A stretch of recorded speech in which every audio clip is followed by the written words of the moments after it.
വിദ്യാർത്ഥികളെ, നമുക്ക് 8ാം ക്ലാസ്സിന്റെ 1ാം പാദവാർഷിക പരീക്ഷയാണ്. അപ്പോൾ നമുക്കതൊന്ന് ക്വസ്റ്റ്യൻ ഒന്ന് എളുപ്പമാകാൻ വേണ്ടി ഒരു മോഡൽ ചോദ്യപേപ്പർ നിങ്ങൾക്ക് ഇവിടെ പരിചയപ്പെടുത്തുകയാണ്. അപ്പോൾ നമുക്ക് പ്രാവശ്യത്തേക്ക് മുമ്പത്തേക്കാളും ചെറിയ വ്യത്യാസങ്ങളുണ്ട് ചോദ്യങ്ങളിലേക്ക്. അപ്പോൾ അതൊക്കെ ഒന്ന് നോക്കാം. നമുക്ക് ഒന്നാമത്തെ പ്രവർത്തനം നോക്കൂ.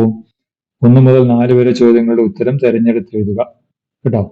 അതിലെ ചോദ്യം ഉണ്ടാവും, ഉത്തരം ഉണ്ടാവും. മക്കൾ ഈ ചാനലിൽ ആദ്യമാണെങ്കിൽ ചാനൽ സബ്സ്ക്രൈബ് ചെയ്യാൻ മറക്കാതിരിക്കുക കേട്ടോ. ഹർഷ മിസ്. ഓക്കെ. ഒന്നാമത്തെ ചോദ്യം, ഈറനായ ഒരു പൊട്ടിച്ചിരി തീർത്ത് നീലകണ്ഠൻ നടന്നു നീങ്ങി. ഇവിടെ തെളിയുന്ന ഭാവം ഏതാണ്? ഈറനായ ഒരു പൊട്ടിച്ചിരി തീർത്ത് നീലകണ്ഠൻ നടന്നു നീങ്ങി. ഏതാണ്? അല്ലെ, ഈറെന്ന് പറഞ്ഞാൽ ഉള്ളിൽ സങ്കടമുള്ളതാണ്. അപ്പൊ നമ്മുടെ സങ്കടമാണ് അതിന്റെ ഉത്തരമായിട്ട് വരിക. ലോകമേ യാത്ര എന്ന കവിതയുമായി ബന്ധപ്പെട്ട പ്രസ്താവനകളിൽ ശരിയായ ഏത്? നമ്മൾ പഠിച്ച കവിതയാണ്. അതിലെ കുറച്ച് കാര്യം. ഈ ലോകത്ത് നാം നേടുന്നതല്ല എക്കാലവും നിലനിൽക്കും. ധനവും സുഖഭോഗങ്ങളുമാണ് ഇഹലോക ജീവിതത്തിൽ ഏറ്റവും പ്രധാനം. ഈ ലോകത്തിലെ ധനം, സുഖം, യശസ്, അഭിജാതി ഇതൊന്നും അവസാന യാത്രയിൽ കൊണ്ടുപോകാൻ കഴിയില്ല. അതിലെ 3 ഓപ്ഷൻ ഇവിടെ കൊടുത്തിട്ടുണ്ട്, 4 ഓപ്ഷൻ കൊടുത്തിട്ടുണ്ട്. 1ഉം 2ഉം ശരി എന്നാണ് കേട്ടോ. 1ഉം 3ഉം ശരി. എന്നാണ്, ഇത് മാറിപ്പോയതാണ്. 1 മാത്രം ശരി. അതായത് ഇതിലെ 1 മാത്രം ശരി, അല്ലെങ്കിൽ 3 മാത്രം ശരി. 1ഉം 2ഉം ശരി. ഇതിലേതാണ് ഉത്തരം? ഇതിലെ 3 മാത്രമാണ് ശരി. അതായത് ഈ ലോകത്തിലെ ധനം, സുഖം, യശസ്, അഭിജാതി ഇതൊന്നും അവസാന യാത്രയിൽ കൊണ്ടുപോകാൻ കഴിയില്ല എന്നതാണ് ആ കവിത നൽകുന്ന സന്ദേശം കേട്ടോ. ഇനി 3, ഏതൊരു മാലിത്താൻ മർത്യർക്കു നിങ്ങളാൽ സ്ഥിതമാമനന്തം വായിക്കുന്നില്ല. അടിവരയിട്ട പദത്തിന്റെ ശരിയായ വിഗ്രഹാർത്ഥം ഏത്? ഇവിടെ സ്ഥിതമാമാനന്ദം എന്നതിനാണ് അടിവര വേണ്ടത്, അത് വിട്ടുപോയതാണ്. അപ്പൊ സ്ഥിതമായ ആനന്ദം, സ്ഥിതത്താലുള്ള ആനന്ദം, സ്ഥിതത്തിന്റെ ആനന്ദം, സ്ഥിതം എന്ന ആനന്ദം. ഏതാണ് അതിന്റെ ഉത്തരം? അല്ലെ, സ്ഥിതമായ ആനന്ദം എന്നുള്ളതാണ്. സ്ഥിതം എന്നുണ്ട് ഇവിടെ. അത് ടൈപ്പിംഗ് മിസ്റ്റേക്ക് ആണ് കേട്ടോ. അടുത്തത്, ചൂട് പിരിച്ചെഴുതിയാൽ ശരിയായത് ഏത്? കണ്ണീർ, കണ്ണ് പ്ലസ് നീർ. എന്നെ തേടി, എന്നെ പ്ലസ് തേടി. ഏതു ഒരു. തലയാട്ടുക, തലയാട്ടുക. ഏതാ ശരി?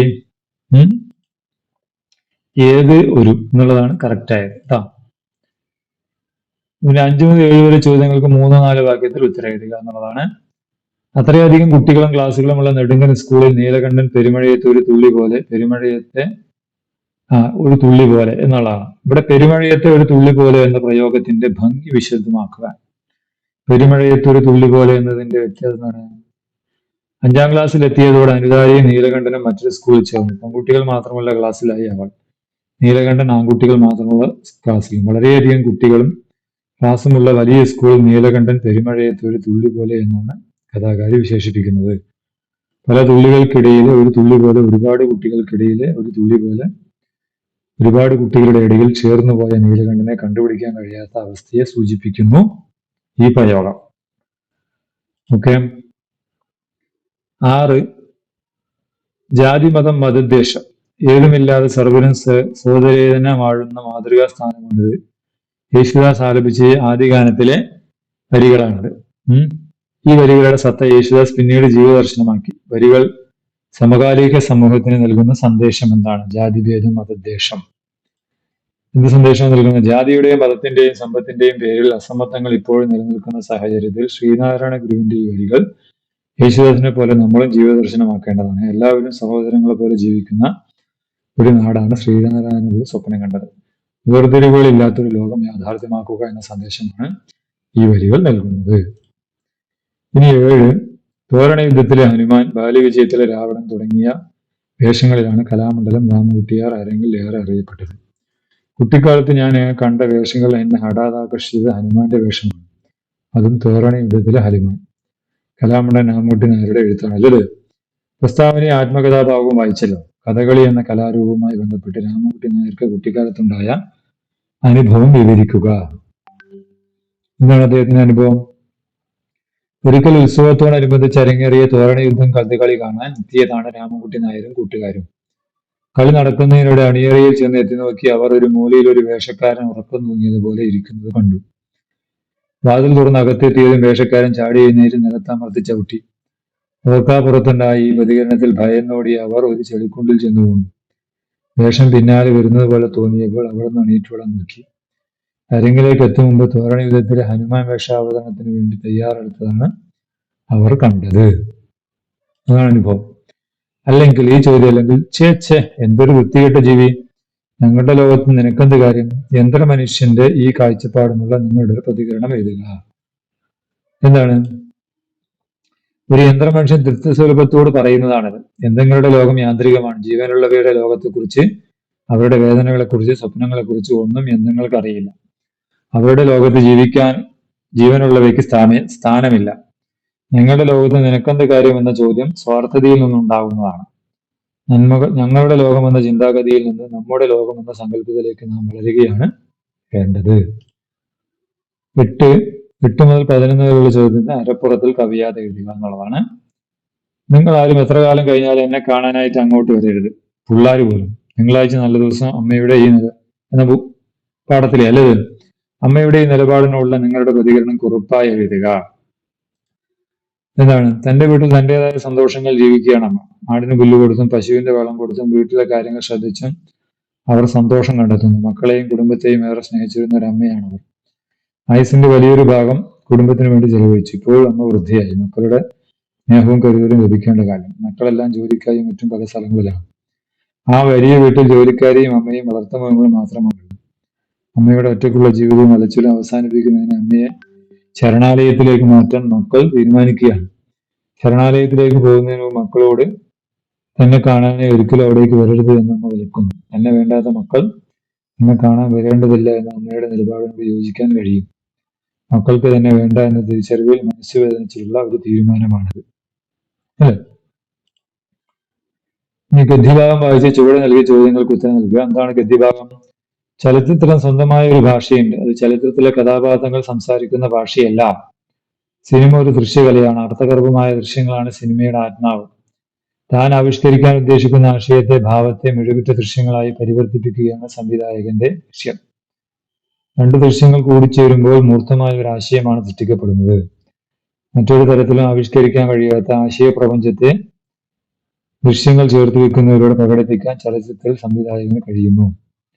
ചിത്രീകരിക്കുന്ന പശ്ചാത്തലം അർത്ഥസാന്തമാക്കാൻ സംവിധായകൻ എപ്പോഴും ശ്രദ്ധിക്കും. ഇപ്രകാരം ചിത്രീകരണത്തിന്റെയും ചിത്ര സംയോജനത്തിന്റെയും രീതികൾ പ്രയോജനപ്പെടുത്തുമ്പോൾ ദൃശ്യങ്ങൾ അതുവരെ പറയാതിരുന്ന ഒരു കഥ പറയുന്നു. ഒരു സംഭാഷണം പോലുമില്ലാതെ ഒരു ആശയപ്രപഞ്ചം പ്രേക്ഷകന്റെ ഉള്ളിൽ തീർക്കുന്നു.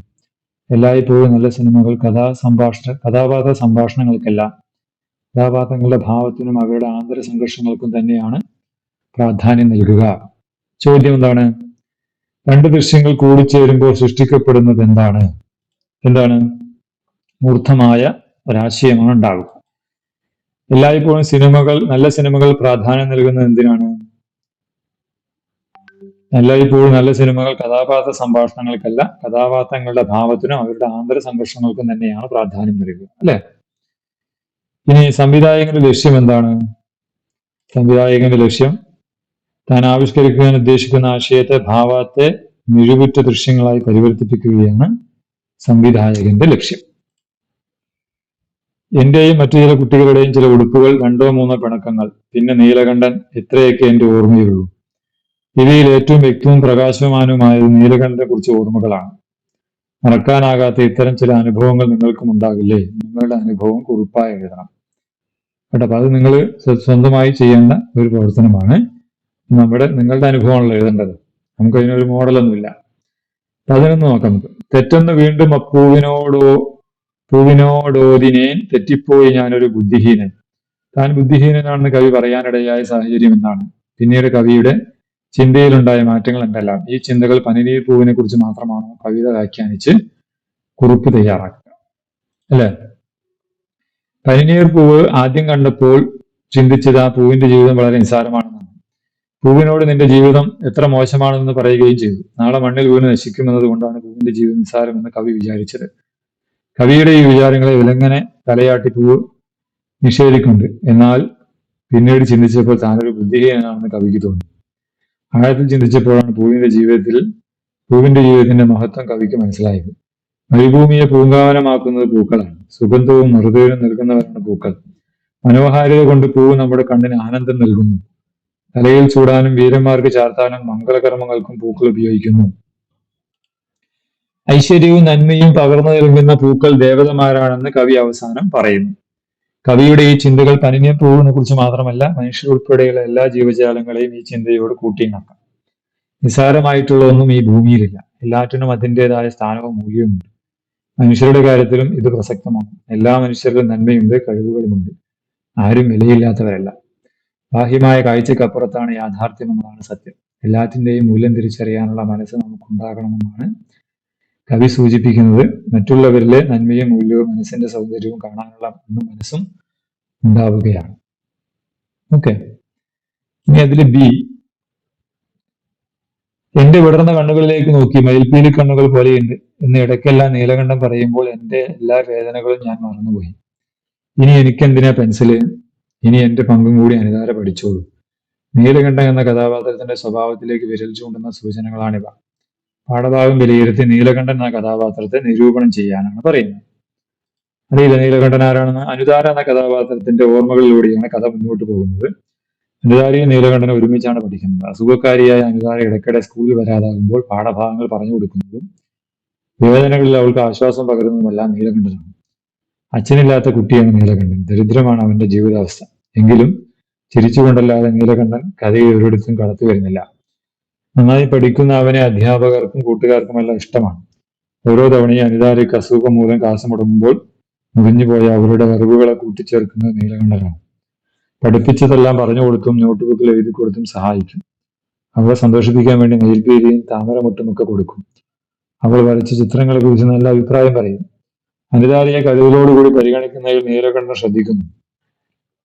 കാഴ്ചപോയ നീലകണ്ഠനെ കണ്ട് അനുതാര കരയുമ്പോഴും ചിരിക്കാൻ ശ്രമിച്ച് അവളെ ആശ്വസിപ്പിക്കുകയാണ് നീലകണ്ഠൻ. അച്ഛന്റെ മരണം, ദാരിദ്ര്യം, കാഴ്ച നഷ്ടപ്പെട്ടത് തുടങ്ങിയ വിധിയുടെ ക്രൂരതകൾ ഏൽക്കേണ്ടി വന്നുവെങ്കിലും നിറഞ്ഞ ചിരിയോടെ ജീവിതത്തെ അഭിമുഖീകരിക്കുന്ന നീലകണ്ഠൻ ഏവർക്കും മാതൃകയാണ്. ഈ 12 താഴെ നൽകിയ ചോദ്യത്തിന് ഒരു പുറത്തിൽ കവിയാതെ ഉത്തരം എഴുതുക. 7 മാർക്കാണ്. എ അല്ലെങ്കിൽ ബി. ഒന്നുകിൽ നമ്മുടെ ആരുടെയെങ്കിലും കൂടെ വന്ന് നിൽക്കണം. അതെത്ര പറഞ്ഞാലും കേൾക്കുകയില്ല. അതുകൊണ്ട് കുറെ കൂടി നോക്കാനും കാണാനും ഒക്കെ ആളും സൗകര്യമുള്ള ഒരു സ്ഥലത്തേക്ക് മാറ്റുന്നു. അമ്മ ആ വീടിന്റെ പടിയിറങ്ങി. അമ്മയുടെ കയ്യിലൊന്നുമില്ല, ഒരു തുണിസഞ്ചി പോലും. ആധുനിക കാലത്ത് നഷ്ടപ്പെട്ടിരിക്കുന്ന മനുഷ്യബന്ധങ്ങളുടെ പ്രാധാന്യവും വാർദ്ധക്യത്തെ ഉൾക്കൊള്ളാൻ കഴിയാത്ത പുതുതലമുറയുടെ മനോഭാവവും ഇവിടെ വ്യക്തമാണ്. വാർദ്ധക്യം നേരിടുന്ന വെല്ലുവിളികൾ എന്ന വിഷയത്തിൽ ഉപന്യാസം തയ്യാറാക്കാൻ. എന്താണ് വാർദ്ധക്യം നേരിടുന്ന വെല്ലുവിളികൾ? സംരക്ഷണവും കരുതലും ആവശ്യമായി വരുന്ന കാലമാണ് വാർദ്ധക്യം. എന്നാൽ പല മാതാപിതാക്കൾക്കും വാർദ്ധക്യകാലത്ത് മക്കളുടെ സ്നേഹമോ പരിചരണമോ ലഭിക്കുന്നില്ല. വാർദ്ധക്യം നേരിടുന്ന ഏറ്റവും വലിയ വെല്ലുവിളിയാണിത്. ജോലി സംബന്ധമായ മക്കൾ കുടുംബസമേതം മറുനാടുകളിൽ സ്ഥിരതാമസമാക്കുന്നത് വൃദ്ധ മാതാപിതാക്കളുടെ ഒറ്റപ്പെടലിന് കാരണമാണ്. മക്കൾക്ക് വേണ്ടി ജീവിച്ച് അവർക്ക് വേണ്ടി സുഖസൗകര്യങ്ങൾ പലതും ഉപേക്ഷിച്ചവരാണ് പല മാതാപിതാക്കളും. അവർക്ക് വാർദ്ധക്യത്തിൽ മറ്റെല്ലാ സൗകര്യങ്ങളെക്കാളും വേണ്ടത് മക്കളുടെ സാന്നിധ്യമാണ്. വാർദ്ധക്യത്തെ ഉൾക്കൊള്ളാൻ കഴിയാത്ത പുതുതലമുറയുടെ മനോഭാവമാണ് തിങ്കളാഴ്ച നല്ല ദിവസം എന്ന തിരക്കഥയിൽ ആവിഷ്കരിക്കുന്നത്. സ്വന്തം സൗകര്യങ്ങൾക്ക് വേണ്ടി അമ്മയെ ഉപേക്ഷിക്കുന്ന മക്കളെ തിരക്കഥയിൽ കാണാം. ആ അമ്മയുടെ അവസ്ഥ നമ്മുടെ നാട്ടിലെ പല മധ്യമാതാപിതാക്കളും അനുഭവിക്കുന്നത് തന്നെയാണ്. വാർദ്ധക്യത്തെ അവതരിക്കുന്ന പുതുതലമുറയുടെയും മനോഭാവവും ബന്ധങ്ങളുടെ പവിത്രത നഷ്ടപ്പെടുന്നതെല്ലാം ഈ തിരക്കഥാഭാവം നമ്മുടെ മനസ്സിലേക്ക് കൊണ്ടുവരുന്നു. വാർദ്ധക്യത്തിന്റെ അറിയിക്കുന്ന പരിഗണന നൽകേണ്ടത് നമ്മുടെ ഉത്തരവാദിത്തമാണെന്ന തിരിച്ചറിവാണ് നമുക്കുണ്ടാകേണ്ടത്.